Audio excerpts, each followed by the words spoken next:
लोग हैं हम लोगों की जुबान में ही इतने वायरस होते हैं कि कई कोरोना के वायरस मर जाते हैं। इसलिए खिलाफ भ्रम फैलाने का प्रयास है। मेरी लोकप्रियता जो है समाज में, उसको धूमिल करने का प्रयास है विपक्षी दलों का। ये मेंटल हैकिंग का मामला है। मेंटल है। हाँ, मैं हिल स्टेशन लाऊंगा बुंदेलखंड में। ये आप क्या कह रहे हैं? मतलब हिल स्टेशन बुंदेलखंड में? जी पिछली बार संदीप जी वाली जो था उसमें सही में खाने का ही पैकेट मिला था हमें। हाँ, पहले तो आप ये बताओ, ये संदीप जी कौन है? संदीप जी आप ही ने तो कहा था संदीप जी से मिल लेना। अरे भाई, हमने कहा जब वो विरोधियों की साजिश है, भाई संदीप नाम का कोई व्यक्ति हमारे पास नहीं है। नमस्कार साथियों, मैं कुलदीप त्रिपाठी एक बार फिर आपका नो पॉलिटिक्स में स्वागत करता हूं। हमारे पिछले वीडियो को जो आप लोगों ने प्रेम दिया, आपने जो अपनी राय दी, आपके विचार आए हम तक, हम उनमें सुधार लाएंगे और कोशिश करेंगे कि आगे और अच्छे वीडियोस आप तक पहुंचाएं। और विधायक जी के पहले इंटरव्यू के पार्ट की सफलता के बाद हमने एक बार फिर विधायक जी के पास हम आए हैं। हमने कोशिश की है कि हम उनके साथ बैठे हैं, बड़ी मुश्किल से हमें समय मिल पाया। और तो आप देख सकते हैं विधायक जी हमारे साथ एक बार फिर से हैं। तो आइए उनसे कुछ जो छूट गए थे मसले और कुछ पुराने मसलों पर भी दोबारा से चर्चा करते हैं। विधायक राजू शर्मा जी हमारे साथ हैं, आइए सीधा उनसे जुड़ते हैं। नमस्कार विधायक जी, कैसे हैं आप? कुलदीप जी नमस्कार, बहुत बहुत स्वागत है आपका।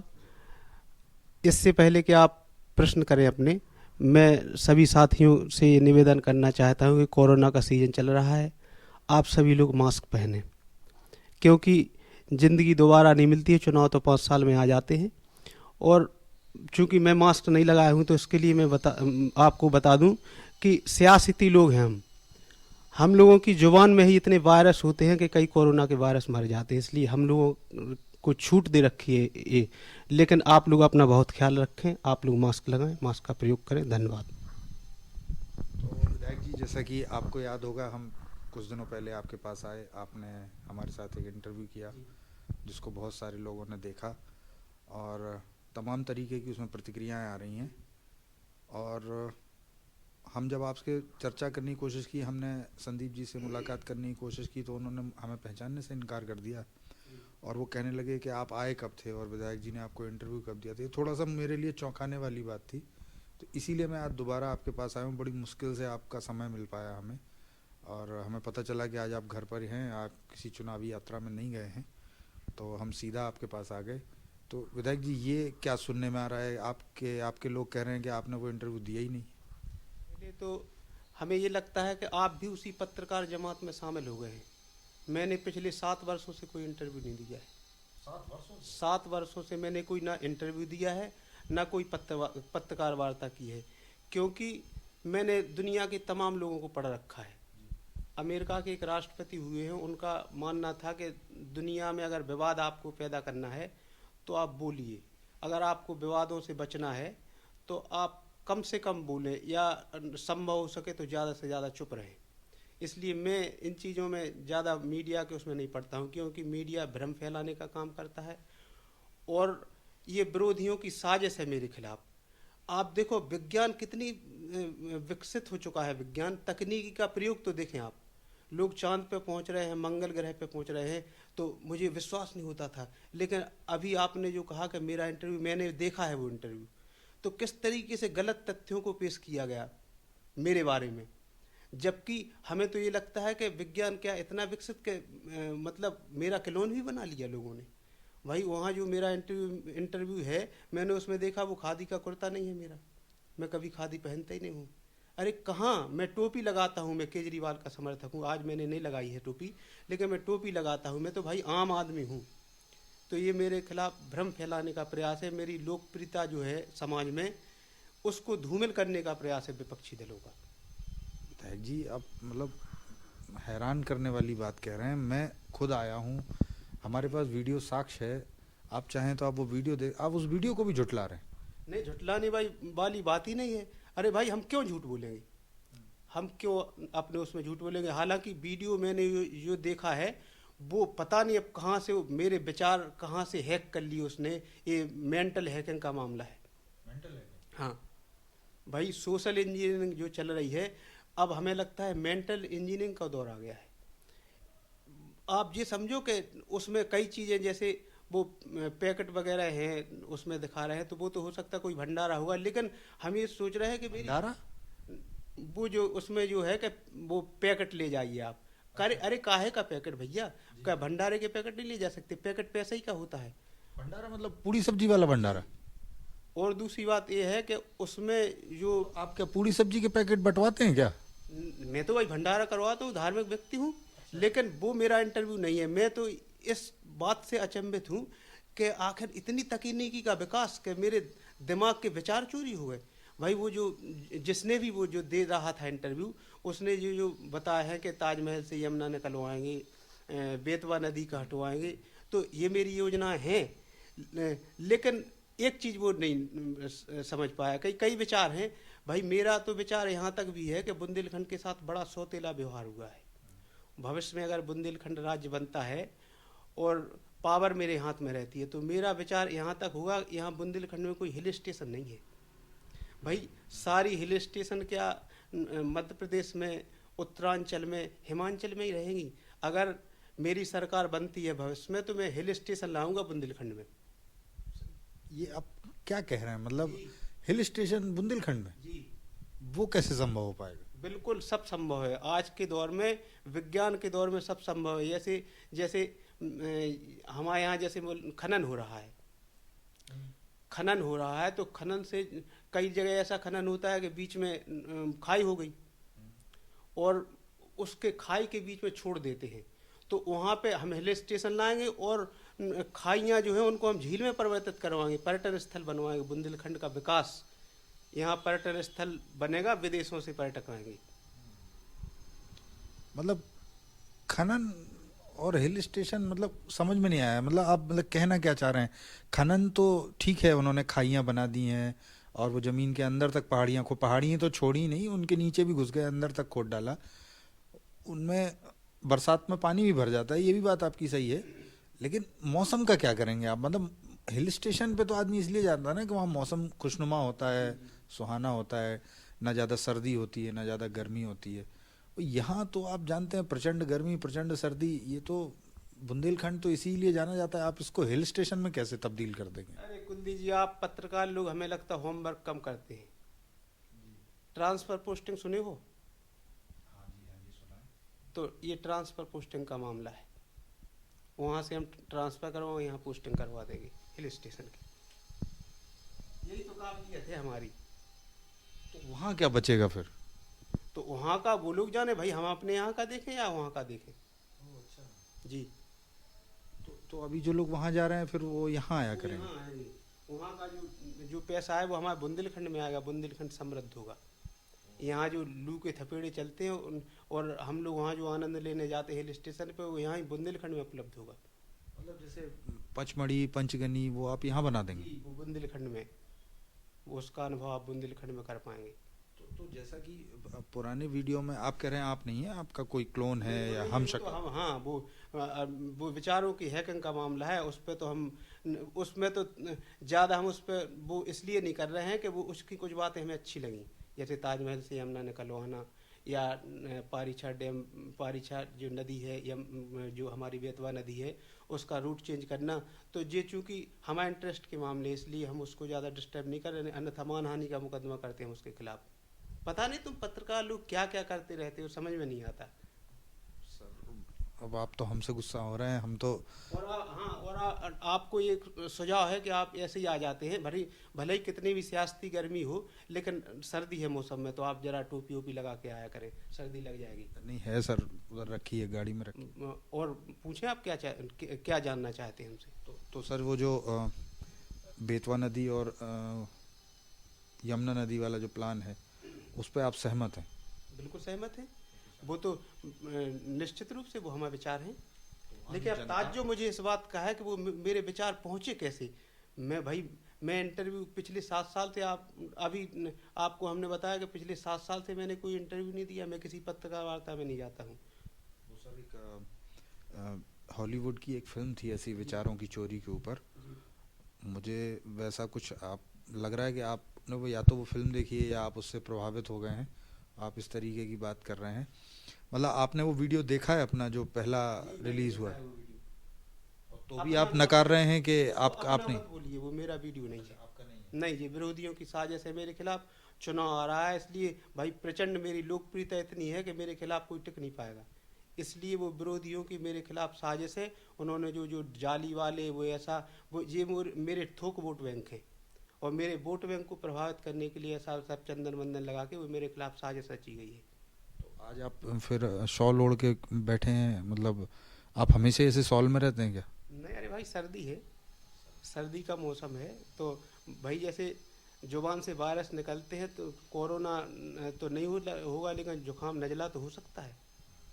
आज सर आप तिलक भी नहीं लगाए हैं जो आमतौर पर आप लगाए रहते हैं। वीडियो की बात नहीं कर रहे हैं हम, मतलब आमतौर पर बात कर रहे हैं कि आप लगाए रहते हैं, और रुद्राक्षी मालाएं आप आज आप कुछ दिखा नहीं रहे हैं, मतलब। देखो कुलदीप जी, ऐसा है, हम सेकुलर लोग हैं। हम किसी एक धर्म पंथ से बंधे हुए लोग नहीं हैं। हम वोट बैंक से बंधे हुए लोग हैं। वोट बैंक जहाँ जैसा माहौल, अगर वहाँ पे हमारे अल्पसंख्यक समुदाय के मतदाता हैं तो हम टोपी लगा के जाएंगे। अगर हमारे सनातनी लोग हैं तो हम चंदन पोत के, हम रुद्राक्षी माला पहन के वो सारे उसमें जाएंगे। वो जहाँ जैसा, हम क्रॉस भी पहन लेते हैं। अगर क्रॉस भी पहन लेते हैं आप? हाँ, अगर हमें चर्च में जाना है तो हम क्रॉस पहनेंगे, क्योंकि हम विश्व बंधुत्व वाले लोग हैं, हम संकीर्ण मानसिकता के लोग नहीं हैं। हम क्या वो चवन्नी अठन्नी की तरह हालेलुया भी करते हैं वहाँ पे चर्च में जाके? क्या क्या वो चवन्नी अठन्नी जो हैं उधर के, ये क्या मामला है? हालेलुया हालेलुया हालेलुया वहाँ पर लोग करते हैं ना, क्रॉस पहन के, जो तब्दील होना चाहते हैं या जो नए नए बनना चाहते हैं क्रिश्चियन। कन्वर्जन? जी जी जी अच्छा, वो कन्वर्जन बोलिए। जी। नहीं, कन्वर्जन के तो खिलाफ है हम, कन्वर्जन वाला मामला नहीं। हाँ, कन्वर्जन अगर कन्वर्ज हो के कोई हमारा वोट बैंक बन रहा तो हम तो करवा सकते हैं, उसमें कोई परेशानी नहीं। वैसे कन्वर्जन के हम खिलाफ हैं, लेकिन अगर कन्वर्ज हो के कोई हमें वोट दे तो कन्वर्ज करवाने कोई देखो, राजनीति में सब जायज है अगर वो आपके फेवर में है। अच्छा। और सर, मध्य प्रदेश से एक विशेष प्रकार की डिमांड भी हमारे पास आई है। मध्य प्रदेश के जो कुछ ज़िले हैं वहाँ से ये डिमांड है कि आपने केन बेतवा लिंक को लेके कुछ नहीं बोला है। तो क्या मतलब केन को लेके भी ऐसा ही कुछ विचार है आपका? क्योंकि वो भी खनन की मारी हुई नदी है और भीषण तरीके से प्रताड़ित है खनन से। तो क्या उसके लिए भी आप कुछ करना चाहेंगे यमुना और बेतवा की तरह? देखिए कुलदीप जी, ऐसा है कि हमारे पास काम इतना रहता है, हालांकि उस पर हम विचार करेंगे। वो हमारे मध्य प्रदेश के हमारे लोग हैं भाई। हमारे पास तो अंतर्राष्ट्रीय स्तर से, संयुक्त राष्ट्र संघ के हमारे पास लोग आ रहे हैं। हमारी विचारधारा से प्रभावित होकर जो संयुक्त राष्ट्र संघ के लोग भी हमसे संपर्क में हैं। यूनाइटेड नेशंस के लोग वो क्या करने आए हैं? भाई उनके कुछ मसले होंगे, उन्होंने पता नहीं कैसा जो भी हमारे विचार सुने हो, तो वो हमसे इतने प्रभावित हैं, वो हमें वहाँ बुला रहे हैं यूनाइटेड नेशन में। आप तो कह रहे थे आपने 7 साल से कोई इंटरव्यू नहीं दिया है, आप विदेश यात्राएं भी नहीं कर रहे हैं, तो यूनाइटेड नेशंस वाले उन्होंने आपको कैसे सुन लिया? वो लोग तो न्यूयॉर्क में बैठते हैं, जिनेवा में बैठते हैं। आप भाई हो सकता है उन्होंने इस इंटरव्यू को देख के वो भ्रमित हो गए हो। भाई उन्होंने हमारा ये इंटरव्यू सुना होगा। भाई विरोधियों ने तो साजिश रची हमें बदनाम करने की, लेकिन वो एक शेर है कि फानूस बनकर जिसकी हिफाजत हवा करे, वो सम्मा क्या बुझे जिसे रोशन खुदा करे। ये आपदाओं में, भाई हम भी आपदाओं में अवसर तलाशने वाले लोग हैं। उन्होंने हमारे लिए आपदा खड़ी करने का प्रयास किया और हमें उसमें अवसर मिल गया। अच्छा, इंटरव्यू किसी और ने दिया, लाभ आपको मिल गया। United Nations, world bank, IMF सब आपसे संपर्क कर रहे हैं। तो किस प्रकार की बातों के लिए वो आपसे, मतलब विधायक से एक अंतर्राष्ट्रीय संस्था अगर मिलना चाहे, थोड़ा सा, मतलब मेरी अल्प समझ से बाहर है, मेरी समझ थोड़ी छोटी सी है, तो वो आप ही थोड़ा विस्तार से अगर बताएं कि वो किन मुद्दों को लेके आपके पास आ रहे हैं। कुलदीप जी, आप समझ नहीं पाए अभी। जी जी। आपने हमें अभी खांसी आ रही है कुछ दिन से। हाँ बिल्कुल आ रही है। तो आप समझ रहे होंगे कि हमें कोई ये बीमारी है। सर्दी जुकाम वाली? नहीं, कुछ नहीं है। ऐसा नहीं? नहीं, यही तो रहस्य है। ये सर्दी हमें सत्ता के शीर्ष तक ले जाएगी। एक खांसी इस बात का संकेत है कि मैं मुख्यमंत्री के पद पर पहुंचने वाला हूं। आपको याद होगा केजरीवाल को आई थी ऐसी खांसी। खांसी को आप दिल्ली से जोड़ रहे हैं? जी, खांसी केजरीवाल को आई थी और वो खांसी केजरीवाल को मुख्यमंत्री पद तक ले गई। जैसे ही मैं मुख्यमंत्री जैसे ही बन जाऊंगा, ये खांसी खत्म हो जाएगी। ये खांसी इस बात का संकेत है कि मैं सत्ता के शीर्ष पर पहुंचने वाला हूं। आप देख रहे हैं आम आदमी पार्टी यहाँ चुनाव लड़ने आ रही है। यूपी में आम आदमी पार्टी चुनाव लड़ने आ रही है। और भाई हर जगह केजरीवाल तो मुख्यमंत्री बनेगा नहीं, उसको कैंडिडेट तो चाहिए कोई ना कोई। एक ही जगह का हो सकता है। बिल्कुल, उसको कैंडिडेट तो चाहिए कोई ना कोई। तो मेरे से योग्य ज़्यादा यहाँ कैंडिडेट उसको नहीं मिलेगा, क्योंकि उसमें मुझे समानता है। सर्दी आती है मफलर वो डालता है, मैं भी मफलर, अगर मेरी भी जब चुनाव में मेरी संपत्ति का खुलासा होगा तो आप देखना 1000 मफलर निकलेंगे मेरे यहाँ। 1000 मफलर विभिन्न रंगों के या एक ही रंग के? विभिन्न रंगों की, कई रंगों की टोपियाँ निकलेंगी। और खांसी जब से मुझे आई है तब से तो बिल्कुल ये समझिए कि मैं बिल्कुल बहुत आशान्वित हूँ कि बहुत जल्द मुख्यमंत्री आपको खुशखबरी देंगे, आपको मिठाई खिलवाएंगे। सर मैं थोड़ा सा और कंफ्यूज होता जा रहा हूँ। मैं आज पूरे इंटरव्यू में कंफ्यूज हूँ। पत्रकार लोग तो कंफ्यूज करने का काम करते हैं, आप कैसे कंफ्यूज हो रहे हैं? वही सर, मैं आज हैरान हूँ कि जो अभी तक काम हम कुशलतापूर्वक करते रहे, आज मैं पता नहीं ये इंटरव्यू कैसा होने वाला है।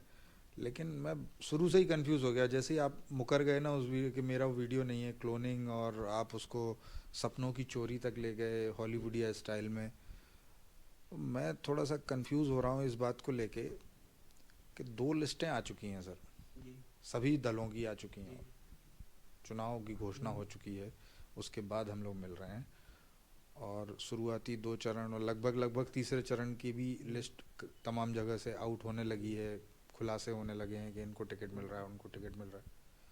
तो सर अभी तक आपका नाम नहीं आया किसी विधानसभा क्षेत्र से, ये थोड़ा सा हैरानी वाला है। कोई भी पार्टी नहीं सोच रही है आपके बारे में?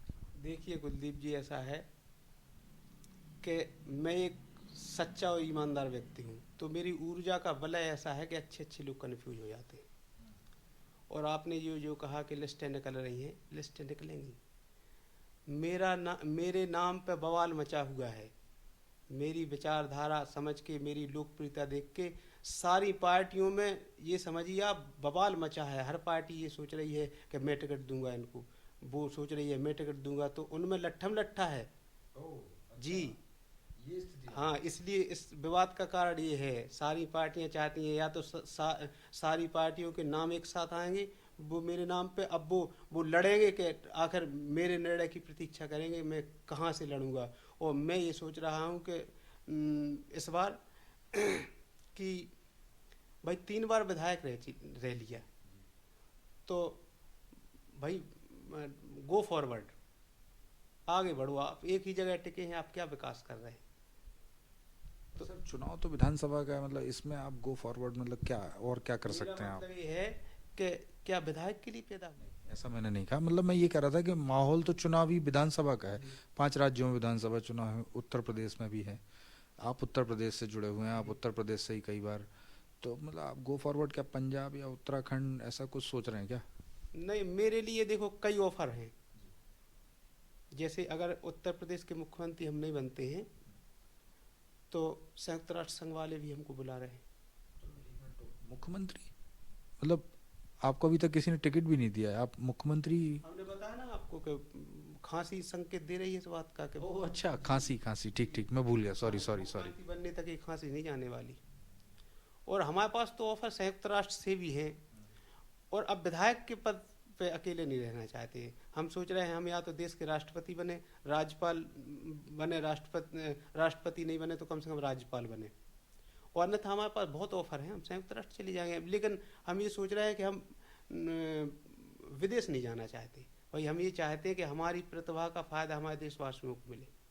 भाई हमारे देशवासी जब उससे वो हो जाए, उन्हें फ़ायदा मिल जाए, तो हालांकि योजना हमारी वैश्विक है, हम पूरे विश्व में ऐसे काम करना चाहते हैं, लेकिन सबसे पहले अपना इंडिया फर्स्ट। India first. तो सर आप मतलब विधानसभा चुनाव के बारे में तो बात ही नहीं कर रहे हैं आप, यूनाइटेड नेशंस और IMF, वर्ल्ड बैंक, मतलब अभी तो विधानसभा चुनाव है ना, तो अभी तो हम इसी पे बात करेंगे। सब लोग कर रहे हैं, हर चैनल कर रहा है, हर नेता कर रहा है, उछल कूद हो रही है, लोगों को पार्टियां अपनी अपनी बुरी लग रही हैं, वो उछल के दूसरी पार्टियों पे जा रहे हैं, वो वाले इधर आ रहे हैं, ये वाले उधर जा रहे हैं। जनता बहुत कंफ्यूज है सर, आप और कंफ्यूज करते जा रहे हैं, मतलब बहुत घालमेल हो जाएगा सर। मतलब कुछ तो सोचिए, मतलब जनता को कुछ राहत भरी कुछ वो दीजिए, कहीं से कुछ जोशीला ऐलान कीजिए कि हाँ मैं आ रहा हूँ, मैं इस सीट से लड़ूंगा और मैं यहाँ से लड़ूंगा, तो वहाँ की जनता में भी उत्साह आए थोड़ा सा। अरे कुलदीप जी, हर सीट की जनता हमारे प्रति आशान्वित है। ये ऐलान करने की जरूरत ही नहीं, हम कहीं से भी लड़ जाएं। और उछल कूद वाला जो मामला है, ये आप लोगों का विषय है कि आप इसको तूल देते हैं कि ये उछल कूद, ये दल बदल गलत है। अरे भाई, वो समाज सेवी है, समाज सेवी, वो समाज सेवी हैं, तो वो उछल कूद करेंगे नहीं। जैसे किसी की बेटी को टिकट नहीं मिला, किसी के बेटे को, किसी की सास को टिकट नहीं मिला, किसी के ससुर को टिकट नहीं मिला, वो लोग अपनी समाज सेवा के विस्तार के लिए प्रयासरत हैं। वो चाहते हैं कि भाई वो नहीं संभाल पा रहे हैं, तो वो चाहते हैं कि पूरा परिवार समाज सेवा में लगे, पूरा परिवार समाज सेवा के लिए खपे। तो उनकी सोच बहुत वैश्विक है। लेकिन ये पार्टी वाले कैसे व्यक्ति हैं तो कि उनको टिकट नहीं दे रहे हैं, तो मजबूरी है वो दूसरे दल में जाएंगे, वहाँ टिकट। भाई उनका तो एकमात्र उद्देश्य है समाज सेवा। मतलब आप इसको समाज सेवा का दर्जा दे रहे हैं? यही समाज सेवा। भाई कोई व्यक्ति समाज सेवा, जैसे सपरिवार कोई समाज सेवा करना चाहता है, तो उसको आप समाज सेवा नहीं करने देंगे। ये जो पार्टियां ढिढोरा पीटती हैं, सबका साथ, सबका विकास, सबका विश्वास, लड़की हूँ, लड़ सकती हूँ, दुनिया तमाम के नारे हैं, नारों ही पे आप चलाते रहें। वो जो समाज सेवा के लिए तत्पर हैं, आप उनको टिकट नहीं देंगे। इस तरीके मतलब देश चलाएंगे आप। सर, इसको तो परिवारवाद कहते थे ना अभी तक, मतलब कुछ दिनों पहले काय तक। का परिवारवाद? मतलब अगर हम पूरे परिवार एक साथ सेवा करना चाहते हैं समाज की, तो ये परिवारवाद नहीं, ये समाजवाद है। ये समाजवाद है। जी मतलब पूरा परिवार विधायक बन जाए, सांसद बन जाए, जी, ये इससे समाज सेवा हो जाएगी। समाज सेवा है। ये विचारधारा ये आचार्य विनोबा की विचारधारा है। आचार्य विनोबा ने अपना जीवन खपा दिया समाज सेवा में, क्योंकि उनका परिवार नहीं था। अब जो उनकी विचारधारा से प्रभावित हैं, तो वो अपने पूरे परिवार से सेवा करवाना चाहते हैं। ये तो बहुत बड़ा पुण्य कर्म है, इसमें क्या बुराई है? सब लोग चुनाव लड़े मतलब, और जो दूसरे अन्य लोग हैं वो भी तो लड़ना चाहते हैं, वो भी समाज सेवा करना चाहते हैं, तो टिकट तो एक ही मिल सकता है ना। तो एक ही फैमिली से अगर लगातार टिकट होते रहेंगे, तो अन्य कार्यकर्ताओं का, अन्य लोगों का क्या होगा जिनकी चुनावी आकांक्षाएं हैं? देखो कुलदीप जी, ऐसा है कि योग्यता के अनुसार वो उस योग्य नहीं है, वो नहीं कर पाएंगे समाज सेवा।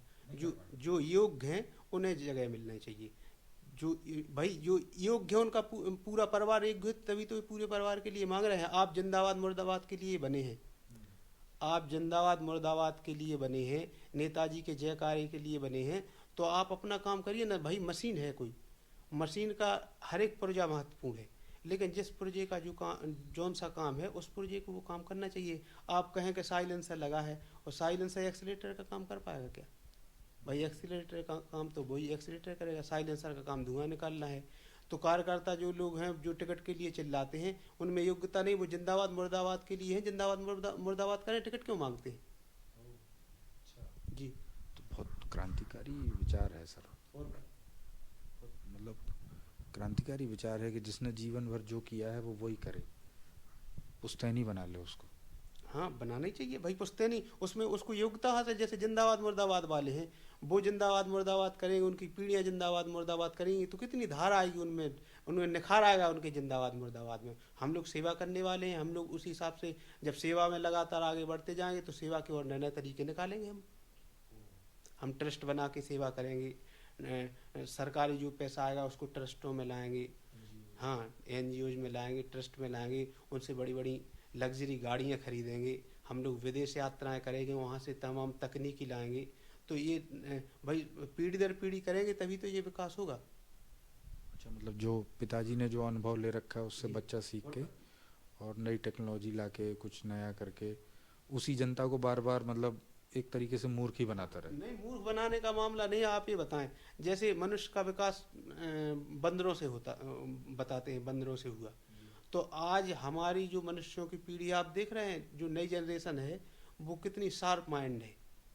भाई वो शार्प माइंड इसलिए है कि वो जैसे हमसे उनका विकास हुआ, उनसे उनका विकास होगा। अब आप चाहें कि किसी बंदर को उसके स्थान पर लाके खड़ा कर दें, तो बताओ आप बंदर क्या कंप्यूटर चला पाएगा?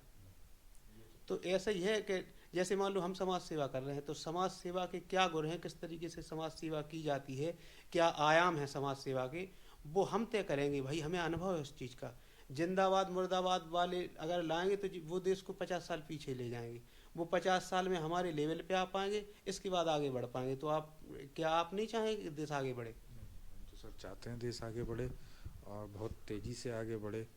उसे आपका भी पॉइंट आप कैसे न कैसे करके प्रूव करो, तो यही तो आपके अंदर कमाल बात है सर। मतलब कि ये बात तो अभी इस नज़रिए से कभी सोची नहीं थी कि एक ही परिवार को बार बार लड़ते रहना चाहिए, क्योंकि अनुभव है।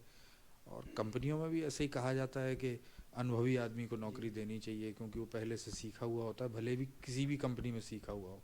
तो एक तरीके से वो कंपनी कॉरपोरेट सेक्टर है यहाँ पर पॉलिटिक्स में भी। देखो कुलदीप जी, मैं तथ्यों पे बात करता हूँ, मैं भ्रामक बात नहीं करता हूँ। आप मेरी बात को नकार नहीं सकते। जो मैंने बात रखी है वो विज्ञान को उस पर परखी हुई है, सत्य है। तो आप हमारी बात को नकार नहीं सकते। वो जो मैं कह रहा हूँ, आप उसको परिवारवाद नाम दे लें, आप उसको कॉरपोरेट नाम दे लें, लेकिन इससे तथ्य नहीं बदल जाएंगे। तथ्य जो हैं वो वही रहेंगे।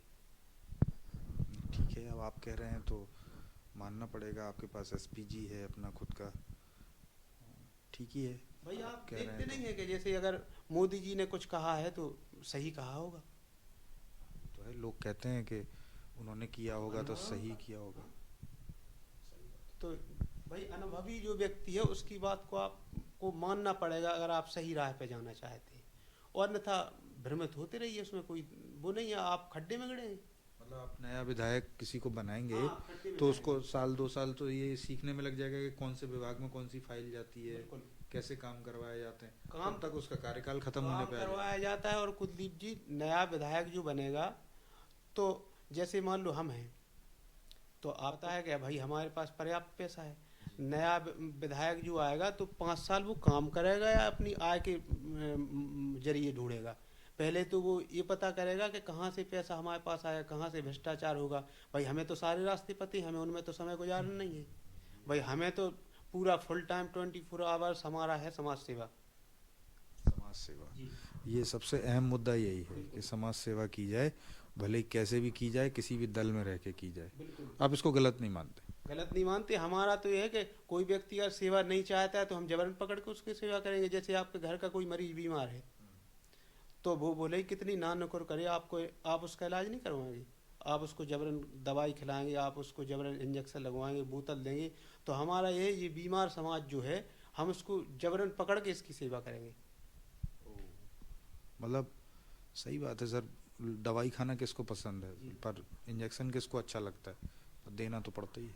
और क्या भाई, हम धार्मिक लोग हैं। देखो हम परलोक, भाई हमें हमें भी तो परलोक में उत्तर देना पड़ेगा आपने क्या किया। तो विधायक जी, एक अंतिम सवाल मेरे मन में कौंध रहा था। हाँ पूछिए, कुलदीप जी, मुझे क्षेत्र में जाना है। अच्छा, आपको क्षेत्र में जी। नहीं, मैं आपका ज़्यादा समय नहीं लूँगा। मैं बिल्कुल, ये आखिरी सवाल है मेरा। आखिरी सवाल ये है विधायक जी के, कोरोना जो इस बार फैल रहा है, नया वेरिएंट है ओमिक्रॉन, उसके चलते चुनाव में पहले ऐसा आनंद नहीं आ रहा है। रैलियां होती थी, हुड़दंग होते थे, मारपीट होती थी, गोलियां चलती थी, पैसा बंटता था, दारू बंटती थी। इस बार चुनाव आयोग कह रहा है कि डिजिटल कर लो। बाबा ने रैलियों पर रोक लगा रखी है, कोर्ट भी पीछे पड़ा हुआ है। ये डिजिटल चुनाव मतलब क्या है? मतलब इसको आप कैसे लड़ेंगे? आपने कभी इस बारे में सोचा है? देखिए कुलदीप जी, ऐसा है, डिजिटल चुनाव जो है, एक कहानी पढ़ी थी मैंने एक बार कि लंका में जब भगवान राम युद्ध लड़ रहे थे, तो उनने लक्ष्मण जी को भेजा था रावण के पास कि लंका का राज कैसे करते हैं आप। भाई जैसे हमें जब राज करने की आवश्यकता पड़ेगी तो नीतियां तो आपके हिसाब से, भाई हमें तो कुछ पता नहीं है क्या नीतियां हैं। तो रावण ने कहा कि आधा संचालन कुंभकर्ण करता है। आधा संचालन हाँ, कुंभकर्ण। तो पहले आप उससे मिलो। तो कुंभकर्ण से लक्ष्मण जी मिले, तो कुंभकर्ण ने ये कहा कि मेरा तो सिद्धांत ये है कि खाओ पियो 6-6 महीने तक सो जाओ। अच्छा, हाँ। ठीक है। फिर वो रावण के पास आए, तो रावण ने कहा कुंभकर्ण से मिल लिए? बोले हाँ। उन्होंने तो कहा 6-6 महीने सो जाओ और आप बताएं अपना। तो रावण ने कहा कि हमारा एक ही सिद्धांत है कि अब मिलना जुलना या उनके दरवाजे पे जाना ये चीज़ मायने नहीं रखती है। लोकतंत्र में सबसे बड़ी मायने वाली चीज़ है नारों का संचालन। आप नारे किस तरीके से दे रहे हैं। आप जनता में नारे बांटते रहें, गरीबी हटाओ, बेटी पढ़ाओ बेटी बचाओ, लड़की हूँ लड़ सकती हूँ, तमाम नारे। तो नारों का खेल है सब सब जो परसेप्शन जो समाज में बनते हैं वो आप किस तरीके से। तो नारे अब डिजिटल का दौर है, मोबाइल्स हैं, लैपटॉप हैं, युवा पीढ़ी के हाथ में कलम हो ना हो मोबाइल है जी, किताबें भी नहीं है। हाँ, किताबें ना हो कलम ना हो, मोबाइल तो है उनके पास। तो मोबाइल्स के जरिए हम व्हाट्सएप फेसबुक तमाम इंस्टाग्राम तमाम तकनीकी के जरिए हम अपने नारे पहुंचाएंगे उनके पास। उन नारों के माध्यम से बस नारों ही से चुनाव होगा, नारों से वोट मिलेगा, बाकी कुछ करने की आवश्यकता नहीं है। बाकी कोरोना का आपने जो कहा, तो कोरोना है नहीं है इसका तो हमें पूरा विश्लेषण अब रवीश जी से जब हम बात करेंगे तो वही बता पाएंगे। वो रवीश जी वही जिनका मैं समझ रहा हूँ, वही वाले रवीश जी। वही वाले रवीश जी। तो कोरोना के विषय में तो चूंकि चाइना से आया है, अब वो इस बात को स्वीकार करते हैं नहीं करते हैं, लेकिन कोरोना के विषय में तो हम उनसे चर्चा करेंगे बाद में। हमारी आपकी लंबी चर्चा हुई, लेकिन डिजिटल का आपने जो कहा वो हमारा सारा नारों पे होगा। नारों पे चुनाव चलते हैं और परसेप्शन का खेल है। जैसा जो परसेप्शन बना ले जाएगा चुनाव में, जितना अच्छा जिसका प्रेजेंटेशन होगा डिजिटल माध्यम से, डिजिटल से चुनाव चलेगा, डिजिटल से होगा। और हमें पूरा विश्वास है कि भाई हम तो जीतेंगे जीतेंगे, हमें तो हराने वाला कोई है नहीं। अच्छा, तो नेताजी व्हाट्सएप विश्ववर्सिटी जिसको कहते हैं जी या व्हाट्सएप विश्वविद्यालय, जी। लोग कहते हैं वहाँ पर बहुत जहर फैलाया जा रहा है नेताओं की तरफ से, उस पर आप क्या कहना चाहेंगे? अरे क्या बात करते हैं कुलदीप जी, व्हाट्सएप फेसबुक ये यूनिवर्सिटियां जो है नालंदा तक्षशिला बोने हैं इनके सामने। बहुत छोटे पड़ गए हैं नालंदा तक्षशिला। वहाँ पे पुस्तकों का भंडार, तो यहाँ तो पूरे विश्व का ज्ञान, पूरे विश्व की विचारधारा आपके हाथ में है। खुफिया ज्ञान भी आता है, जैसे अभी एक लड़की थी, उसने एक मंच से कहा था कि हमें 99 साल की लीज पे आज़ादी मिली। हाँ, वो यहाँ हमारे झांसी की थी। तमाम हैं। अभी वो क्या है, वो सैरोगेसी मदर सफूरा जरगर ऐसे लोगों के। अब आप ये बताओ कि तक्षशिला नालंदा में कहाँ से पहुँचते हैं। तो ये बड़ी यूनिवर्सिटियाँ हैं, इनकी हमें कदर करनी चाहिए, हमें इनकी निंदा नहीं कर सकते। तो उसे विश्वविद्यालय नहीं कहना चाहिए। ये तो बहुत बड़े ब्रह्मांड विद्यालय हैं, विश्वविद्यालय से बहुत आगे की चीज़ है।